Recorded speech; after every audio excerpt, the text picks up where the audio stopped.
Welcome back to Edge Work, presented by FanDuel as part of the Hammer Betting Network. I'm Alex Moretto, joined here today by Rob Pizzola to break down a rough night on the ice a little bit, depending on how you want to look at it. It was not our finest day for best bets, but it is what it is. It happens. We got some decent numbers. I mean, we go 0-4. I'm not going to bury the lead. I might as well just get right into it. We go 0-4. Got good numbers on a few of those. We got the Vanishek start in the Florida game. We got the Tkachuk news and some good closing line value on the under in the Sabres game. We got a great number on the Flames, and we get the Wings into overtime against St. Louis at plus 155, and none of it mattered. Yeah, just one of those nights. The Masters is coming up, and Jim Nantz is always like in the promos, like the Masters, a tradition unlike any other. It's like Rob Pizzola losing money after NHL trade deadline is a tradition unlike any other. I thought this year was going to be different. It was a really good start, but I had a brutal Sunday. I went 0-6 on Sunday. Last night, almost got reverse swept, caught the Jets Kings under late. But what are you going to do? I mean, at the end of the day, get a bunch of good prices and had some coin flips. I mean, Sabres Sens is 3-1 midway through the third period. It's just one of those. You just you got to kind of move on, and I've already moved on and started firing this morning. So that's it. Yeah, we won our no-goal parlay. At least that takes us to 7 in a row. So if you're just tailing those, I mean, you're doing pretty well. If you're tailing the best bets, then bringing you back down to earth a little bit here. I still feel good about our reads and the way we're seeing the board. I think that last week was very good. This week results haven't been great so far, but I think those will turn. We're not necessarily making bad bets. It's just nothing but a little bit of variance. We do have 5 games tonight to try and turn things around a little bit, so we will get right into those games in a second. Before we do, Puckheads, the NHL playoffs are right around the corner, and FanDuel is bringing you the best bets on the ice. Get in the lab when you make your same-game parlay by checking out FanDuel's player performance pages that track stats and averages all of your favorite players. Once you know who's cooking, add shots on goal, points, assists, or even goalie saves to your SGP. Miss puck drop, you can still tap in with live same-game parlay and period-specific player props. Right now, new customers can kick off the season with 200 in bonus bets if your bet wins. Just place any $5 bet, and you'll get 200 in bonus bets if your bet wins. Download FanDuel Sportsbook and make every moment more. Please play responsibly. Must be 21 plus and present in select states, or 18 plus and present in DC, or 19 plus and physically located in Ontario. Bonus issued as non-withdrawable bonus bets which expire 7 days after receipt. Restrictions apply. See terms at sportsbook.fanduel.com.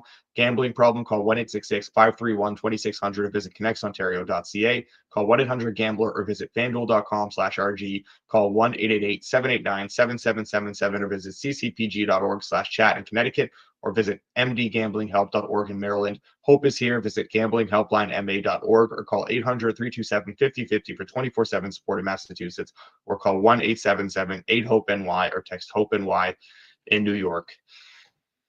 Hopefully, you guys cannot hear my dog snoring in the background, as I'm just going to give him a little bit of a nudge here in his thing. We will get into the games. We will start in Carolina, where there's a big one in the Metro Division. The Caps taking on the Hurricanes. Caps plus 172. Canes have been steamed all the way out to minus 210 as they've taken a ton of money, as they always do. No surprises there. Total of 5.5, minus 115 to the over, minus 105 to the under. Rob, do you think this has gone a little bit too far here? I would say that slightly. There's a lot of moving parts here, though. First and foremost, listen, it's a great game, Washington, Carolina. I think people are going to overstate the importance of this game tonight. The reality is Washington's up 11 points on Carolina with 8 games left in the regular season. It matters, but I wouldn't overstate the importance. The issue that I have with Washington right now, and especially for this game, obviously rest situation is factored into the line, and we know that they're on back-to-back. Carolina's an extremely strong home team, so whenever I'm betting against Carolina at home, I want to feel like I'm getting a really, really good price. I mean, 29-8-1 at home this year. It's an absurd home record. The real challenge for me is the goaltending in this game. And I'm just trying to look. So Frederick Anderson is going to play. You're likely getting Logan Thompson. Logan Thompson is not playing well. I don't know if people have really noticed because the Caps record in March was still pretty good, but he had 9 starts in March, 883 save percentage, goal save above expected, was below average. Kind of feel like the wheels are falling off there a little bit. And on the other side, Anderson is playing lights out. I mean, you look at his March, he had 7 starts, 939 save percentage.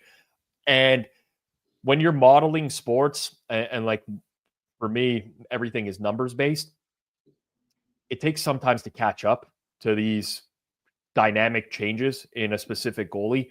I feel like I might overrate Logan Thompson a little bit based off of where he is right now. So I have like a small numbers edge on Washington. I'm not going to play Washington in this price range. You know, when if we get further out, which we probably won't, once we start getting like plus 190s, I think there's maybe a talking point there. But as it stands right now, I've passed on this game. And I think it's likely going to end that way for me tonight. Yeah. I do agree that I just don't want to get in on Washington, but this number is massive. Like, this is a massive, massive number. I get the Canes have been playing great. Caps not necessarily as good as maybe their record suggests. So I understand why Carolina's taken as much money as they have, but this is a lot of money. This is a lot of money. Like, they're not at home to, the Sabres right now. This is the number 1 team in the Eastern Conference still. I mean, they have 105 points, and they're like, some spots are plus 180, 184. Like, because they're on a back-to-back with travel. Like, I get it. They haven't really had to deal with many back-to-backs in 2025. Their last one was the weekend coming out of the Four Nations break, which isn't even really a true one because they're off for like 2 weeks before that. And then before that, it was early January. So like, they haven't had to deal with this too much. Their schedule's been pretty kind. And the Canes are rolling and whatever. I get it. But my view here is I'm not going to get on the Caps at this point. If it keeps going, I might just have to at one point. But I do kind of like the under here as the over takes money.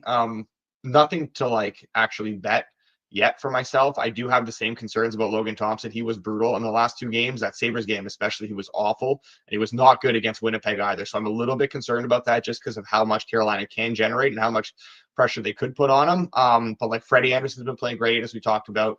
Kind of a tired Caps team on a back-to-back here, which I think we'll see a bit more of a conservative approach.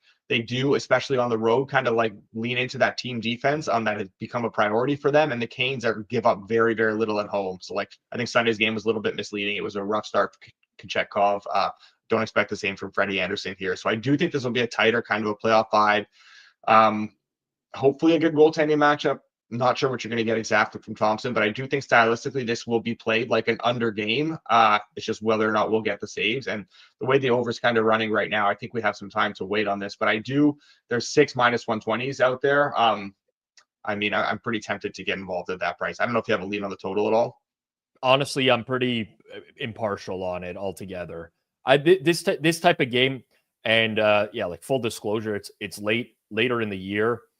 Especially with the run I've been on in the last week, I'm certainly just more hesitant about not blowing a ton of season profits late down the stretch here. So I really have to, let's say if this was a month to 2 months ago, I probably would fire a little bit on Washington in this situation. Maybe not on the total, but like a little bit more volume as we go down the stretch here. I'm kind of just looking to play my spots a little bit better. And the Logan Thompson thing for me is a big blind spot at this exact moment because definitely the models, and including mine, are valuing him as a very, very good goalie because of his season-long statistics this year. But recently, small sample, but a sample nonetheless, he's been pretty awful. Yeah. We have a visitor here as well. Oh. Your friend Francesco is here. Hopefully Francesco can drop some bets in the chat on this Wednesday. Commenting from X, by the way, if you noticed that. Yes, I don't know if I've seen that before that's unusual. Yeah, well, when you're as technologically savvy as he is, you can do whatever you want. So we won't lock anything in there. Thompson will kind of keep us off things. The nature of the back-to-back, the Caps not having dealt with that much. Canes kind of rolling. There is also some cushion for Washington in this divisional race. So like, it's not like this is a huge game either. Yeah, so exactly, you kind of got to, there's a lot of like kind of variables that come into play here that I think are enough to kind of keep us off a bit. We move on to the Rangers and the Wild, which, as Charles says, can we really call that a game? I mean, I'm still scared of the Rangers. I don't think the Rangers are good, but I'm still scared from like their remaining schedule and the Habs being in a playoff spot. I think the Rangers are still a legitimate threat there. Hopefully not. Rangers minus 164, home to the Wild, plus 136, total of 5.5, minus 104 to the over, minus 118 to the under. I know we've talked a lot about not really loving the Wild. Somebody's talked about it a lot at least. But I don't love this Rangers team either. I don't know about you. Yeah, I'm in the same boat of like it's two teams that I ordinarily like to play against. Obviously, the Wild they got to be close to going on like 20 games now without Eriksson and Kaprizov at this point. Yeah, and you just can't take those guys out of the lineup for a long period of time and be hopeful for success. Not too great. Again, two teams that I ordinarily like to fade. Neither of them really drives the play really well. Even in the games where the Rangers do, they tend to end up losing those games as well. So it's a little bit weird to see New York in this price range, but I don't have a ton of interest in Minnesota. Just from like a interesting tidbit perspective, this is the first time in, I want to say maybe 2 months, where I woke up and I checked the totals column of my model and I had a lean towards an over in a Wild game. So I don't know if something is fundamentally shifting there for Minnesota. I was hoping. We already just got a Shesterkin confirmation. I mean, this was always going to be Shesterkin, Gustafsson. Like I would be with both teams in the playoff mix right now. I don't see how it goes any other way, but I was just hoping for like some sort of surprise backup, play the over. As it stands now, nothing for me. Leans Wild, leans over, but not enough margin for me to bet those. Yeah, I with the Rangers taking a bit more money, I am tempted to get on the Wild again, like I did on Monday. Obviously, didn't end up winning that game. Lost in a shootout, but I thought that was a good bet. We got a good number, and market agreed, and the Wild were the better team in that game. They probably deserve better. I still think the Rangers are getting too much market respect. Like the team is a mess. What have they done in the last few weeks, even months, to deserve this? I don't really see anything that is like appealing from their perspective. So it's very similar situation here to that game the other night against New Jersey. It's not that the Wild are a good team. It's just that these are two teams kind of going through it right now, struggling a little bit. I mean, obviously the Wild getting away from home the other night, as we talked about, was good for them. They played really well. I thought they deserved the 2 points. I don't know. I'm just not high on this Rangers team at all. I think the market is way too high compared to where I am. I don't think there's much to separate these two teams right now. Yeah. Wild, like if you look at their games too, their overall numbers are being pulled down because of games against like Vegas and Dallas and Washington and stuff like that. When they play these like mediocre teams, they've still been very good. They've been in all of those games. They've been very competitive. They've taken it to them. So like, yeah, I think that this number is a little bit too big, honestly. Yeah, I'm with you. I just think the Rangers are. I mean, they're battling for a playoff spot. Like they're not very good. They haven't been good all year, and this is. Yes, they've had some injuries here and there, but they're also getting a great goaltending year from Shesterkin. They just don't drive play well. So tough one. Connor said, I thought Kaprizov was coming back this week. Well, both Kaprizov and Eriksson skated yesterday, like full practice. Mm-hmm. I think, is it Michael Russo? I think he's the Minnesota Russo's Wild. there. Yeah. Russo's the Wild. I think he said that they're about a week away from playing as it stands right now. They weren't quite ready. Yeah.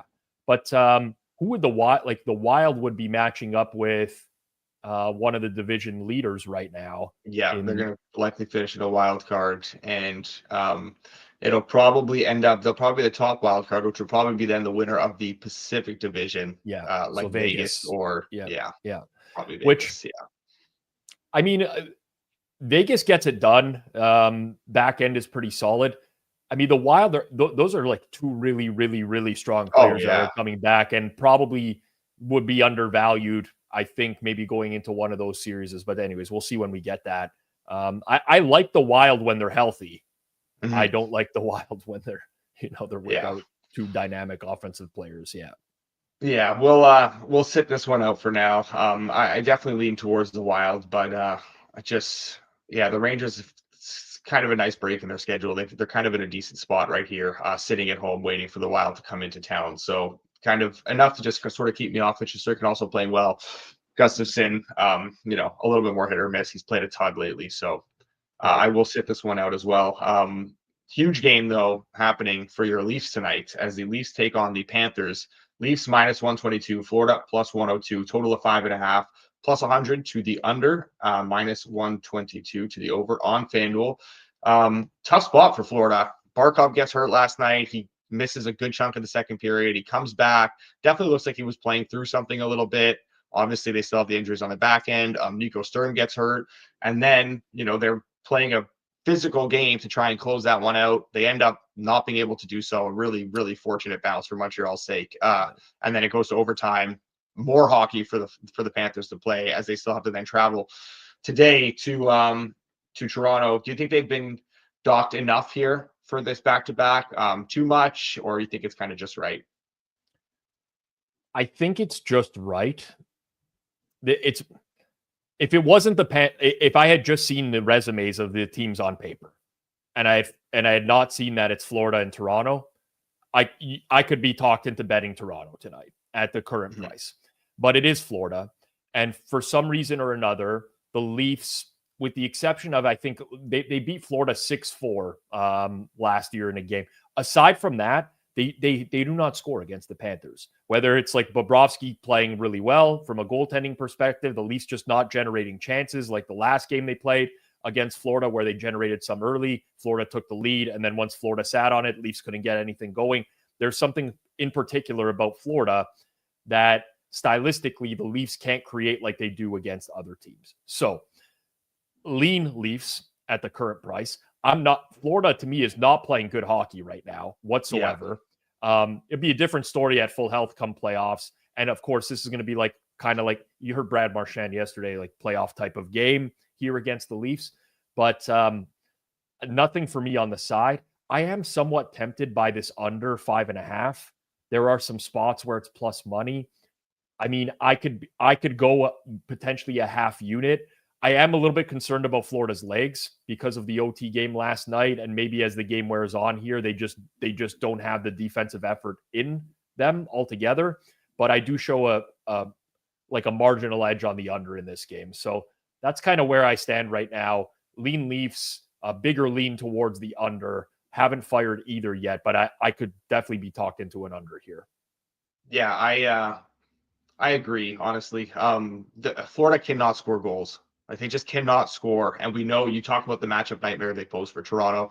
Obviously, they match up really well with them, and that makes it very difficult for Toronto to generate and score goals. These are pretty low event games when these two teams play. Add in the fact that this is just a massive, massive, massive game for the Atlantic Division. I mean, mind you, both these teams could be sitting there and Tampa just swoops in anyways and wins the division. So but it is still a very big game, whether it's for the division or for home ice in the first round, if these two teams play each other. Yeah, that definitely all lends itself to an under. Very good goaltending matchup. Arrested Bob, who was saved for this game. Bob seems to play really well against the Leafs. You're likely going to get good goaltending from the Leafs, although that hasn't been as consistent lately, but I still feel pretty good about that overall. And given Florida's trouble scoring, I strongly lean under here as well. I honestly really wanted to fire on the Leafs. The number kind of ran a little bit, and I was like, I didn't want to jump in at I saw where it was open last night, and then I saw where it was this morning. I was like, I don't know if I want to jump in now. I think it's somewhat fair. I do have concerns about Florida though. Not just like tonight. I think down the stretch a little bit. Their schedule's not the easiest. I don't think Florida's going to win this division. No matter what happens here tonight, I do not think Florida's going to win this division. I think it's going to be between Toronto and Tampa. Frankly, I feel good about Tampa futures right now because they're in a really good spot. Their schedule's really easy. They don't have the back-to-backs. They're sitting here right now at home waiting for Toronto to come into town tomorrow night. Kucherov's blacking out, whatever, but that's all besides the point. Florida itself, I'm concerned about. Very tough schedule. You can't just also bring all these guys back right around the playoffs and expect everyone to just reassimilate. I know they've all been together for a while and stuff, but it's really tough for guys to get their legs going again, and flip a switch. To Chuck, I don't know how healthy he'll actually be. There's some interesting comments coming out about whether or not he'll actually play in the first, round. I think it's 100% that he will play in the first round. How effective will he actually be is another question. Then you have Ekblad, who's not going to be able to return until game 3. There's just a lot of moving pieces here. I think there was a number on FanDuel. I'm not sure if it's still there.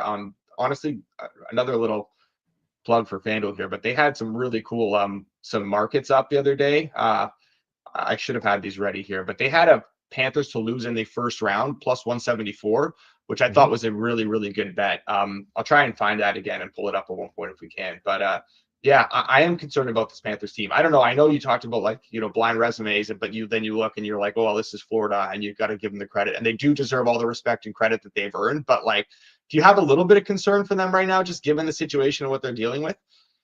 Oh yeah, 100%. It's not even just the situation they're dealing with. It's what the East looks like as a whole. Like even if Florida wins the division, Ottawa is not going to be a cakewalk for anyone. Ottawa to me, I hate to say this because I hate the Sens, but I think they're built to be a playoff team. Like they have a very good forecheck. They got some big dudes. Defense at the back end can move the puck, which is really important in the playoffs. You see teams that struggle in the playoffs or when teams hem them in deep and the defenseman can't really make that initial pass to get out. So I think there's, first of all, a very challenging path for the Panthers. But on top of that, I agree with you. It's like you don't just assume that when players come back to the lineup that they're operating at 100%. There's a ramp-up period when you haven't played hockey for a long period of time. So, yeah, it's tough. It's tough, but I could see the Panthers getting bounced early and like the average hockey fan being extremely surprised that that's the case. That won't be me. I'll tell you that. Oh, that's a good comment right there. That's a very good comment.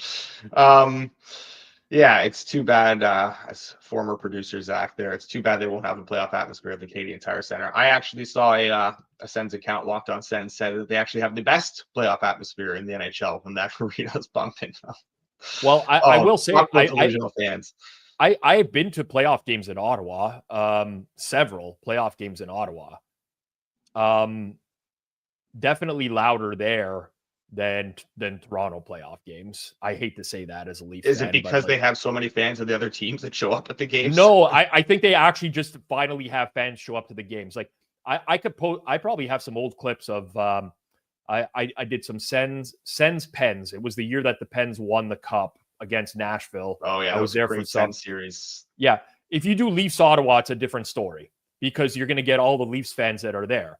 You do Ottawa versus some American team like Florida, for example, it's going to be jammed with Ottawa fans. It'll be loud, but yeah, I don't know. Right? Like I've probably been to, I want to say 6 or 7 different rinks during playoffs.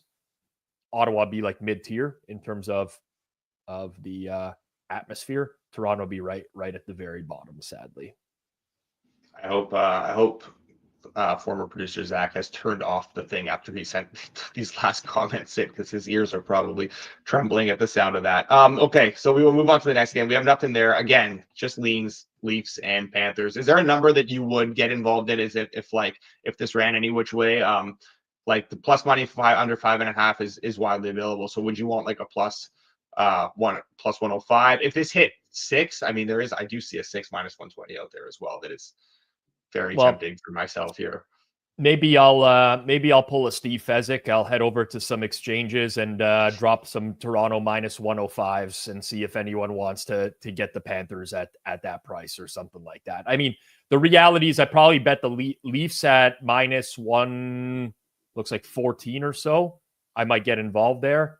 Under, listen, I mean, I'll probably bet some of the under current market. Yeah. It'd just be a really small bet for me. It's not like, and when I'm doing the content and like when we're doing these shows, I prefer to just focus more on stuff that I'm a little bit more confident in. Look, FanDuel has the best price in market right now on the under. They're at plus 100. There's not many places that are still at even money. Let's lock this in for a half unit. Sure, let's do that. It's an edge for me, so I'm down. Let's lock this in for half a unit. We do have other bets coming still, so it's not like we're gonna, we're doing it just so we have a bet tonight. But we do both like it. Like I think it makes sense here. Let's get that tracked. We will move on to the Avalanche and the Blackhawks. Avalanche minus 375, Blackhawks plus 290. Under 6.5 minus 118. The over minus 104. The Avs look like a team to me who I want to be betting against a lot over these last 2 weeks down the stretch. I don't know about you. I agree with you. I don't think that they're playing their best right now, certainly. Seen some drop off in their metrics in recent games. This price to me it's high.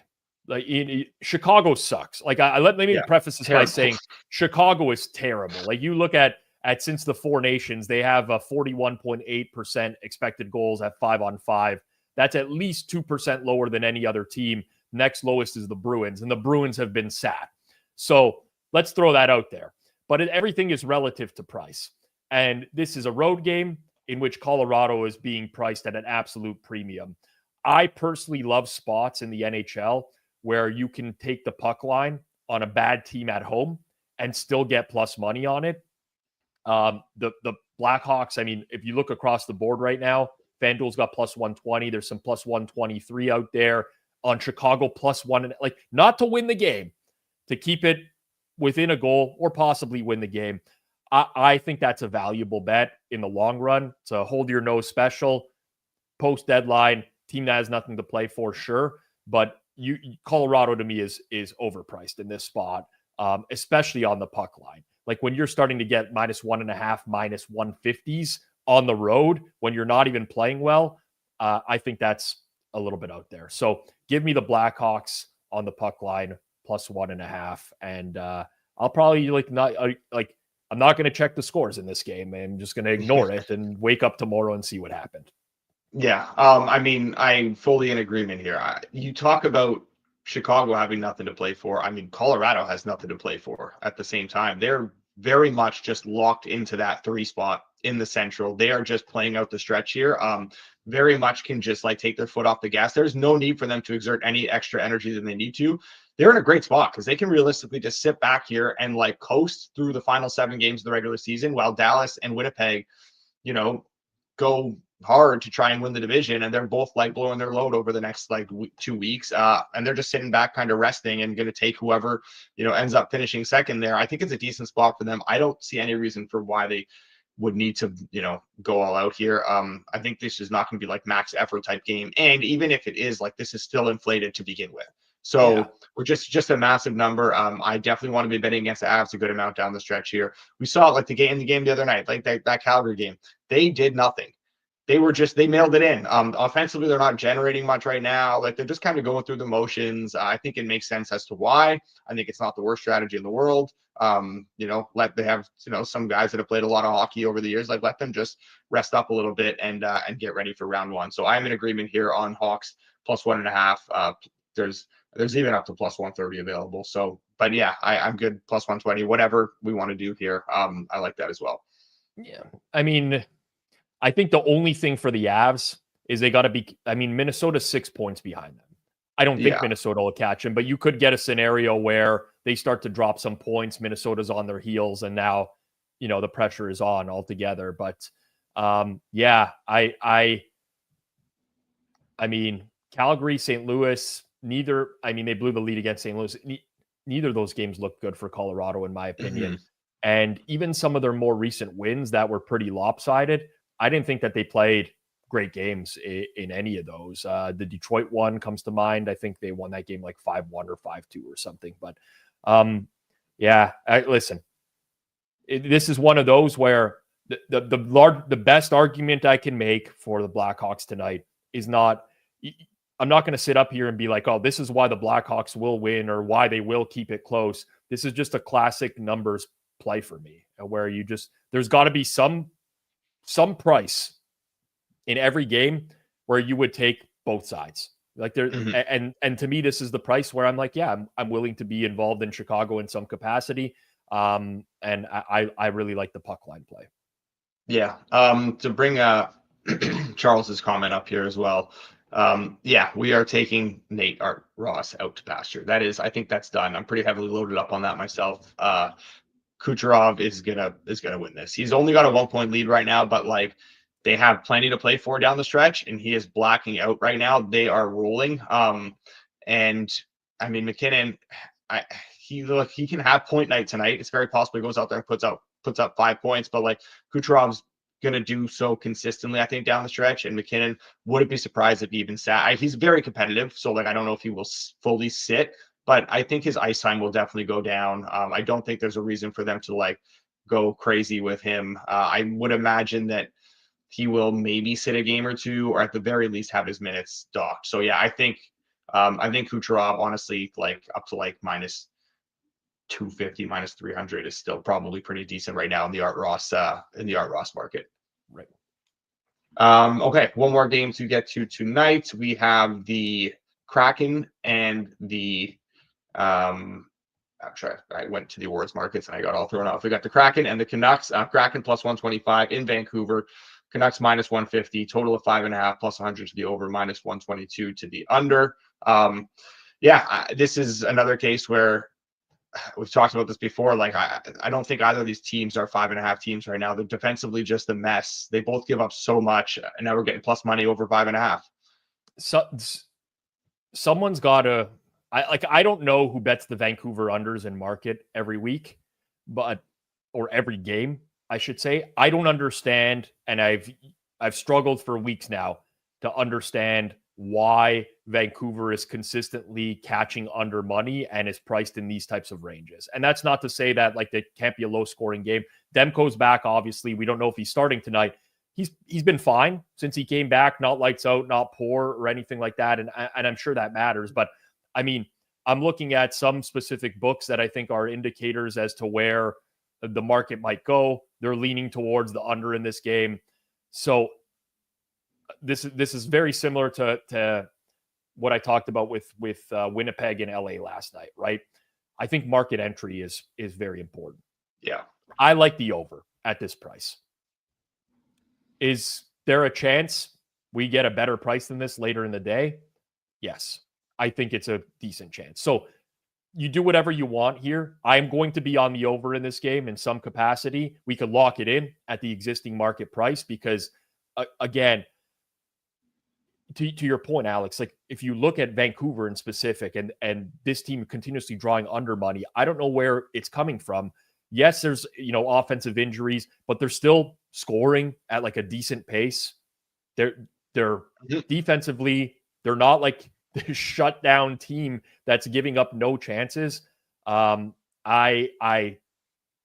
think the wrong side is juiced here. Let's put it that way. Yeah, I would be pricing over 5.5 favor.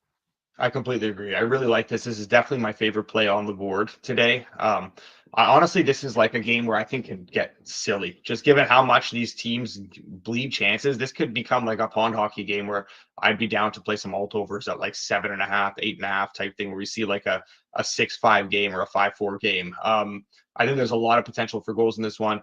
Goaltending matchup doesn't necessarily scare me, no matter who goes out there. I know it'll likely be Decourt after Grubauer went the other night, but again, Decourt played a lot of hockey. He hasn't been like lights out anyways lately. Demko, we know he's obviously still battling through something. This is also a Canucks team that's just kind of dead at this point. Like St. Louis wins again last night. Basically no real chance of them making the playoffs here. I think this could get silly. Just like you look at their defensive metrics for both these teams, and it's not just like last few games, like it's been going on for a while now. They are very, very bad defensively. They cannot limit teams. Teams just basically generate what they want against both of them. And I think both offenses are fine enough to capitalize. They're not great, but there definitely is some scoring talent on each of these teams. Yeah, agreed. I mean, there's a few guys. I mean, there's one mentioned in the chat already that I was looking at for a goal scorer prop. There's one that comes up pretty regularly here that I was looking at as a goal scorer prop. Again, price is everything for me. I am a big believer in market efficiency and trying to get the best numbers, but you do have to understand with certain markets, especially hockey, they're dominated by like one or two groups who just basically control things. So if you have a differing opinion to where they're constantly moving the number, you're just going to end up with a bad price. And for me, I don't think we're going to get great closing line value on this over tonight if we lock it in now, or even if we play it later. I just don't think there's going to be a lot of market demand.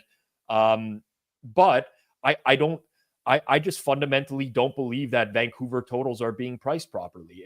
I felt this way about Minnesota for a long period of time where they kept catching over money. I'm like, why? They can't generate a scoring chance. I mean, they don't put anything in the net. I feel the same way about these Vancouver totals. It's like, yeah, keep betting the under. Like there's nothing in their profile that suggests to me that they are like this under team, not their actual metrics, not their underlying metrics. I don't know where that's coming from. So long-winded way of me saying I really like the over, and maybe you should go out and bet some 1-0 final scores for each team. Maybe some regulation draw at 0-0. We will, for the sake of the show, we will lock it in now though, because that is just the nature of the beast here. We have to lock things in as we're on air. It's a little disingenuous for us, I think, to go out there, and even if we're betting it at a later time, to like, people are watching right now or they're listening to this back later. We're not going to know what the prices are after the fact. So we kind of just have to lock it in here. So we will do that. But yes, definitely heed Rob's advice here. And you can probably wait a little bit and see if this runs a bit more. I don't think there's any rush whatsoever to get this in. John Smith, like, this is a great comment. It's reminiscent of whoever was betting Bengals unders at post last NFL. Yeah, it's the same thing. You know, every week, if you have an edge on the over, maybe you don't play it for the entirety of the week because someone's going to come in on the under at some point. 2 years ago, some group bet the Eagles literally every Monday or Tuesday of the week.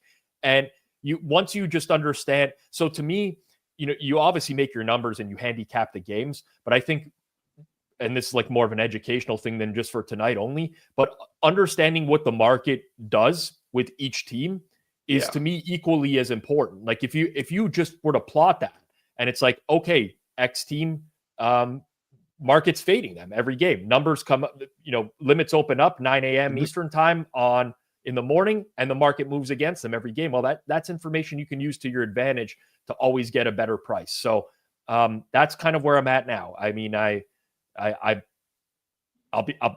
will be on this over. I don't expect it to be a great price. Maybe later in the day will be better.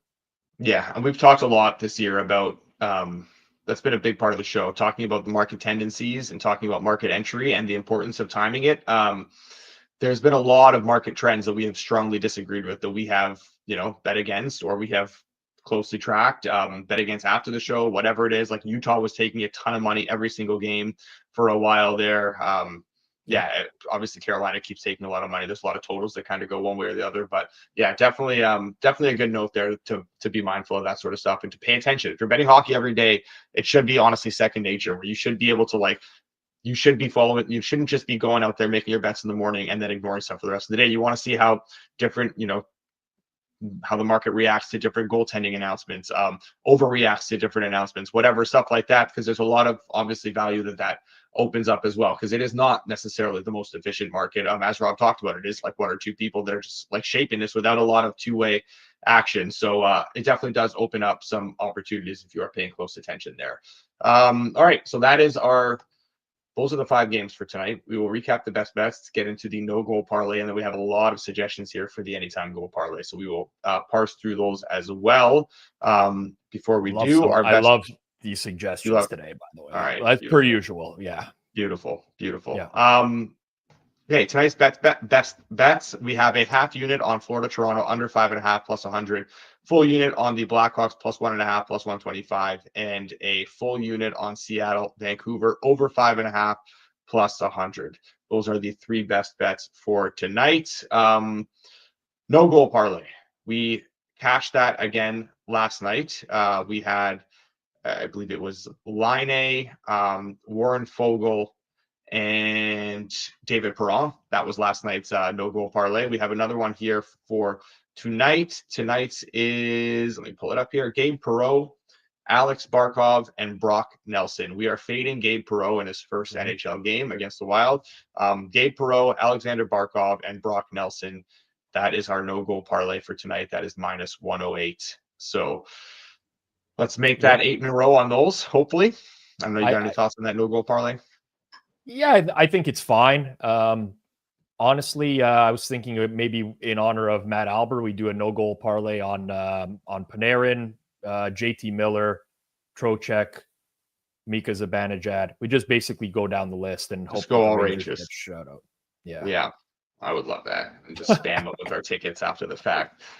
I love. For those that don't know, we have an Edgework Telegram chat on the side, which Albert's still in because he's part of the team, even though he's not here anymore. He sweats those Rangers games so hard And we're like, dude, man, like, I'm like, I stuck. you say, like, yeah, exactly. He gets so upset after he sends messages, just like burn the world down, cancel the season, it's all over. Oh I my God. mean, what's the point really? For them to get in the playoffs and just get stomped? I don't understand. I don't. It's like at this point, just give up the hope, man. Like, there's no sense in hoping. If only he cared as much about his bets as he did about the Rangers. Maybe the overall show record would be a little bit different this year. All right. Anytime goal parlay. We have a ton of suggestions here. They started a while ago. We got with the Jake DeBrusk. There's two Jake DeBrusks, John Smith and Murray Lang. I like that. Again, kind of fits the criteria of, first of all, I like the over in the game. He's been getting opportunity for the most part, a little bit underperforming his individual expected goals. I thumbs up to DeBrusk. Yeah, there's the other one there. The DeBrusk suggestion. Okay, so we will put DeBrusk in there for sure. That is the first leg. We have a Matthew Nyes suggestion. Yep. And we just got a second, which whenever two people give it out at different points of the show, I don't like to reject them. And Nyes has been kind of like the same situation. Like if you take every single player that's playing tonight, so of the 10 teams, and just kind of run the last month for them, again, arbitrary endpoint, whatever, last month, Matthew Nyes is third of any player in individual expected goals amongst that group. So I think Nyes is due for one here shortly. Got one waved off, obviously, the other night where the Marner high stick, but I'm good with Nyes as well. Okay, so we will lock in Nyes as well. So that's Nyes and DeBrusk. We have a Ryan Leonard or Stankoven. Let me take a quick look. Ryan Leonard, Stankoven.